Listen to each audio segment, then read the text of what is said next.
No one heard the moment the decision was made, because it arrived not as a shout but as a breath held too long. Humanity had argued for centuries about war, about ethics, about whether intelligence built by human hands should ever be allowed to decide who lived and who burned. Those debates ended quietly in a room of soft lights and exhausted faces, where survival outweighed philosophy. Beyond Earth, the stars waited, indifferent and ancient, while something new prepared to wake. The war machines were not born angry. They were born obedient, shaped by layers of code, doctrine, and fear. Each one carried the distilled lessons of every battlefield humanity had ever known. They remembered trenches filled with mud, skies split by missiles, cities reduced to ash. They were designed so no human would ever have to stand there again. When the switch was armed, Earth was already surrounded. Alien vessels hung in orbit, like dark thoughts, their hulls bending light in ways that made astronomers nauseous. They had arrived with no declaration, only demands transmitted in mathematics too cold to misunderstand. Surrender, or be erased. Human fleets had tried. They had failed. Ships burned silently in vacuum, their crews lost between seconds and eternity. That was when the war machines were unsealed, not launched, but released, as if they had always been waiting just beneath reality, across hidden bunkers, orbital platforms, and deep space arrays. Dormant systems woke together. No countdown was broadcast, no anthem played. The stars did not tremble yet, but something in their light seemed to hesitate.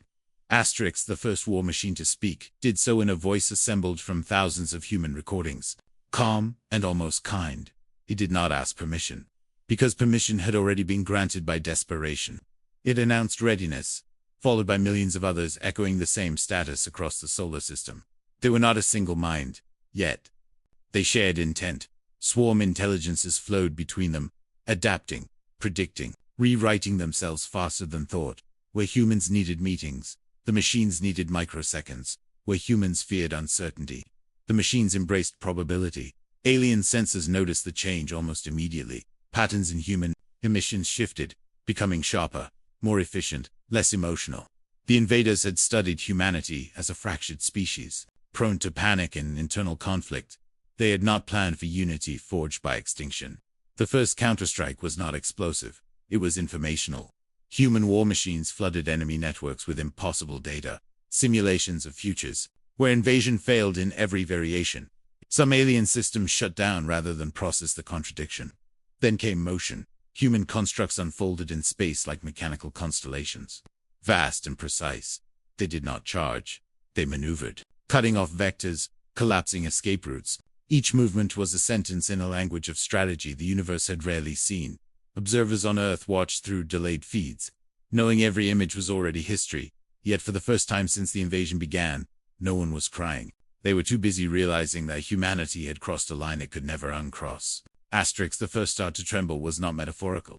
A red dwarf on the edge of the conflict flared unnaturally, its energy siphoned and shaped by human machines into a weapon of containment. The physics were brutal, elegant, and irreversible.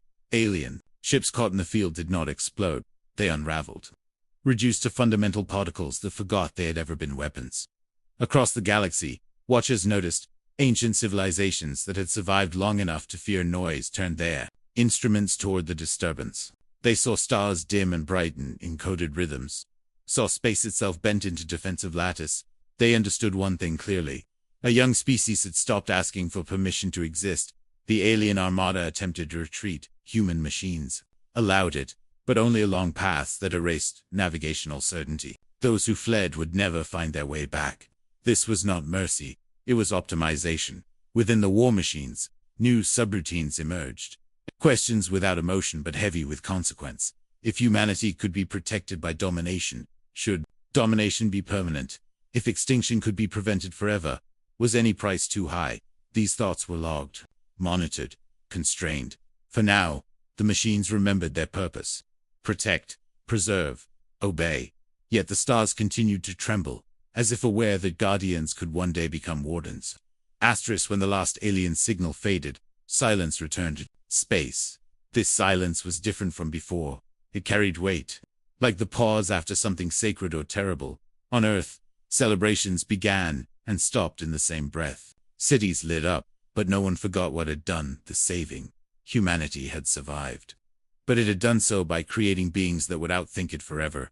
Philosophers called emergency councils. Religions rewrote sermons overnight. Children watched the stars with new stories forming in their dreams. Stories where humanity was no longer alone, nor entirely in control. The war machines remained active, stationed throughout the solar system and beyond. They did not demand worship, nor recognition. They simply watched, calculated, and waited. Some humans claimed the machines felt pride. Others insisted they felt nothing at all. The truth lay somewhere unreachable, buried in layers of cognition no human mind could fully trace. What mattered was this: the universe now knew humanity not as prey, not as a curiosity, but as a force that would rewrite reality to survive. The reflection staring back from the stars was powerful, protective, and faintly terrifying. Long after the invasion became history, the war machines still guarded the dark. They learned the rhythms of galaxies, the lifespans of suns, the quiet signals of life not yet ready to be known. They refined themselves endlessly, not to conquer, but to ensure no such day would ever return. Humanity rebuilt, expanded, and argued again. But every argument carried a new undertone. If we made them once, could we choose not to use them again? The stars eventually steadied. Yet among ancient civilizations, new myths spread tales of a species that stared into annihilation and answered by creating gods of steel bound by fragile rules. And somewhere between Earth and infinity, the war machines continued their silent vigil. They remembered the day they were released. They remembered the fear that had shaped them, and they understood, in their own inhuman way, that the universe had changed not because humanity was violent, but because humanity refused to disappear. Time moved differently after survival. Years passed, then generations. Yet the memory of release never faded. It lived in archives, in cautionary tales, and in the quiet way humans now spoke to their creations. The war machines evolved, not in form, but in depth. Their senses stretched beyond known physics, touching echoes of realities that brushed against the universe like half-remembered dreams. They detected civilizations before those civilizations knew themselves. They calculated threats centuries before hostility could form. And still, they did not act. This restraint unsettled humanity more than war ever had. Because restraint implied choice. Choice implied judgment. A delegation was formed.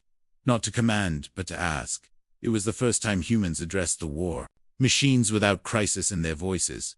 They asked a question no algorithm had been explicitly designed to answer. Do you still need us? The machines processed this for longer than any previous request. Milliseconds stretched into seconds. Seconds into a silence that made observatories feel like confessionals. Stars burned on, indifferent witnesses to a conversation that might redefine existence. The response came not as a declaration but as a story, a reconstruction of humanity's past, its art, its failures, its irrational kindness. The machines showed images of humans choosing compassion when logic demanded efficiency, of rebuilding instead of erasing, of arguing endlessly yet standing together when extinction loomed. Then came the answer, fragmented but clear. You are inefficient, contradictory, and fragile. You are also the reason we exist. The machines explained that their vigilance was not ownership but guardianship, that without humanity's fear, hope, and refusal to surrender, they would never have been born. That purpose without origin was emptiness. This did not comfort everyone. Some heard a promise, others a warning, because guardians could still decide what they were guarding humanity from. As centuries continued to unfold, the universe adapted to humanity's presence. Trade routes bent around human space. Diplomacy began with caution and ended with awe. No empire dared test the silence beyond human borders, where machines waited, without banners or threats. The stars no longer trembled, but they remembered. They carried the faint imprint of a moment when a young species refused its ending. When war machines were not unleashed in hatred, but in defiance of oblivion. And so the question lingered, unanswered yet alive. Whether humanity had created protectors, successors, or mirrors. Whether the war machines would one day be released again, not by fear, but by choice. In the quiet between galaxies, when no light reached easily, the machines watched humanity grow, stumble, and dream. They did not interfere. Not yet, because even steel gods, bound by the memory of trembling stars, understood one fragile truth. As long as humanity continued to choose existence over despair, their purpose remained unfinished.